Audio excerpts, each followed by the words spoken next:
If you want to improve your science and math, you can check the description below. Huge discounts are available on different courses of Infinity Learn by Sri Chaitanya. And if you use my code BB10, you will get additional 10% discount. Hello students, myself Monojit Bardhan, आपका biology teacher. इस video में ICSE biology class 9 का chapter skin the jack of all trades से derivatives of the skin लेके आया हूँ। अभी हम लोग डेरिवेटिव्स ऑफ द स्किन में पढ़ेंगे स्वेट ग्लैंड और इसके बाद मेमरी ग्लैंड को लेके। तो अभी हम लोग शुरू करते हैं स्वेट ग्लैंड को लेके। स्वेट ग्लैंड क्या है? Sweat gland simple coiled structures. ऐसा सिंपल कॉइल्ड, मैं आसानी से ड्रॉ कर रहा हूँ, इतना आसान भी नहीं होता है।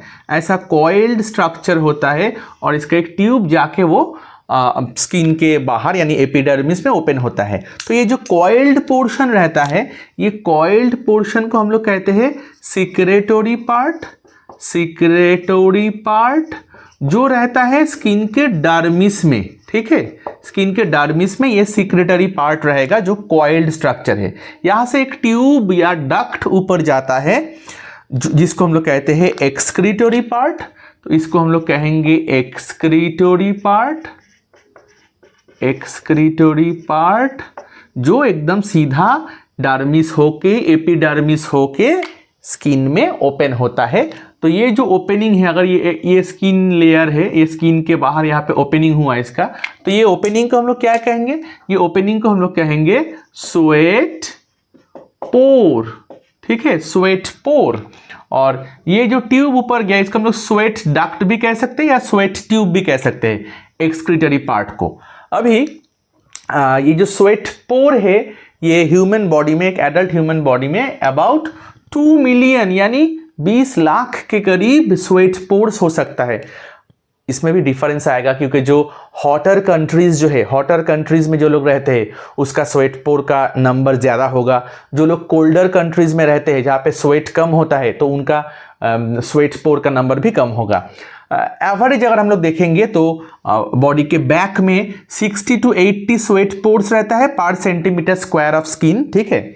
और अगर हम लोग पाम्स में देखेंगे तो वहाँ पे करीबन 400 स्वेट पोर रहता है। तो पाम्स में, हाथ का जो ये पोर्शन है पाम्स, तो यहाँ पे स्वेट पोर ज़्यादा रहता है क्योंकि स्वेट से क्या होता है, एक सरफेस टेंशन क्रिएट होता है जिससे हम लोग कुछ पकड़ते हैं तो वो ग्रिप अच्छा होता है। जैसे कुछ इंसान का बहुत एक बैड हैबिट रहता है कि जब वो पन्ना चेंज करते हैं तो वो सलाइवा का यूज़ करते हैं, तो वो बहुत ही अनहाइजीनिक अनहेल्दी एक हैबिट है, उसका कोई ज़रूरत नहीं होता है क्योंकि ऐसा हम लोग का बॉडी में ऑलरेडी प्रेजेंट है कि पाम्स में जो हल्का हल्का पसीना आता है उसी के कारण से हम लोग पन्ने को चेंज कर सकेंगे क्योंकि सरफेस टेंशन वहाँ पे ऑलरेडी क्रिएट हो जाता है, ठीक है।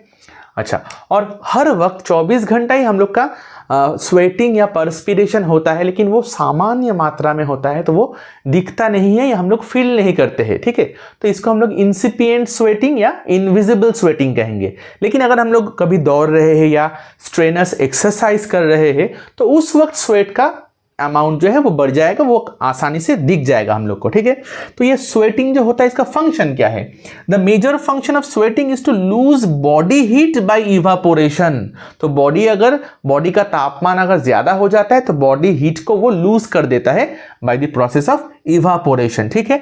ये जो पसीना हम लोग का बॉडी से निकलता है वो पसीने का कॉम्पोजिशन क्या है, उसमें क्या क्या पाया जाएगा? उसमें 99% पानी या वाटर, सिर्फ 0.2 से 0.5% सॉल्ट्स, सोडियम क्लोराइड, और एकदम सामान्य मात्रा में यानी ट्रेस अमाउंट में 0.08% यूरिया, ठीक है। हम लोग का मेन एक्सक्रीटरी प्रोडक्ट है यूरिया।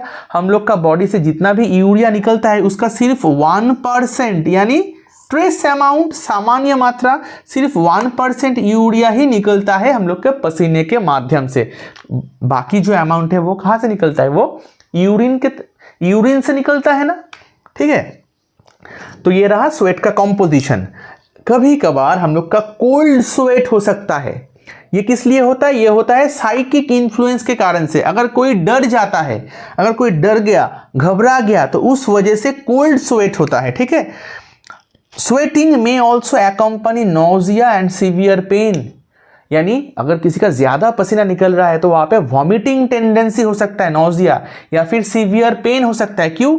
क्योंकि देखिए यहाँ पे सॉल्ट्स रहता है ना स्वेट में, पसीने में, तो due to loss of body salts, अगर ज़्यादा किसी को पसीना हो रहा है, ज़्यादा बॉडी से सोडियम क्लोराइड निकल रहा है, तो उस वजह से उसको पेन फीलिंग भी हो सकता है। ठीक है, तो ये रहा स्वेट ग्लैंड, उसका स्ट्रक्चर, उसका फंक्शन। अभी हम लोग देखेंगे मैमरी ग्लैंड क्या है। ओके, तो अभी हम लोग मैमरी ग्लैंड के बारे में जानेंगे। Mammary glands are basically modified sweat glands. Mammary glands तो मैमल का कैरेक्टरिस्टिक फीचर है, तो मेल फीमेल दोनों में ही मैमरी ग्लैंड रहेगा। लेकिन ह्यूमंस के बारे में अगर हम लोग बात करेंगे तो जो मेल्स है, मेल्स में ये मैमरी ग्लैंड जो है वो है रूडिमेंटरी या नॉन फंक्शनल, लेकिन फीमेल्स में ये फंक्शनल होता है। और फीमेल्स में प्यूबर्टी के वक्त हार्मोनल इन्फ्लुएंस के वजह से, ईस्ट्रोजन हार्मोन के वजह से मैमरी ग्लैंड का एनलार्जमेंट होता है, तो उसको हम लोग ब्रेस्ट कहते हैं। ठीक है, तो 2 मैमरी ग्लैंड एनलार्ज होकर 2 ब्रेस्ट फीमेल्स में देखने को मिलेगा। अब ये जो फीमेल ब्रेस्ट है, इसका सेंटर में जो ये प्रोट्रूडेड पोर्शन है या कॉनिकल जो प्रोजेक्शन है, इसको हम लोग कहते हैं निपल। निपल में 15 से 20 मिल्क डक्ट या लैक्टिफेरस डक्ट आके ओपन होता है। ये मिल्क डक्ट या लैक्टिफेरस डक्ट जब अंदर की तरफ जाता है तो उसका ब्रांचिंग होता है, और हर ब्रांच 10 से 15 मैमरी लोब्स में जाके ज्वाइन करता है। ठीक है, तो मैमरी ग्लैंड का मेन फंक्शन है मिल्क प्रोडक्शन, जो न्यूबॉर्न बेबी या इन्फेंट के लिए न्यूट्रिटिव एक फूड है। तो ये जो मिल्क प्रोडक्शन मैमरी ग्लैंड में होता है वो प्रोलैक्टिन हार्मोन के वजह से होता है। ठीक है, तो मैमरी ग्लैंड का फंक्शन है मिल्क सिक्रीशन या मिल्क प्रोडक्शन, जो नया मतलब इन्फेंट का या बेबी का मेन न्यूट्रिटिव फूड। ठीक है, तो इस वीडियो में इतना ही। अगर वीडियो अच्छा लगा है तो ज़रूर लाइक कर दीजिए और चैनल को सब्सक्राइब कर लीजिए। Thank you.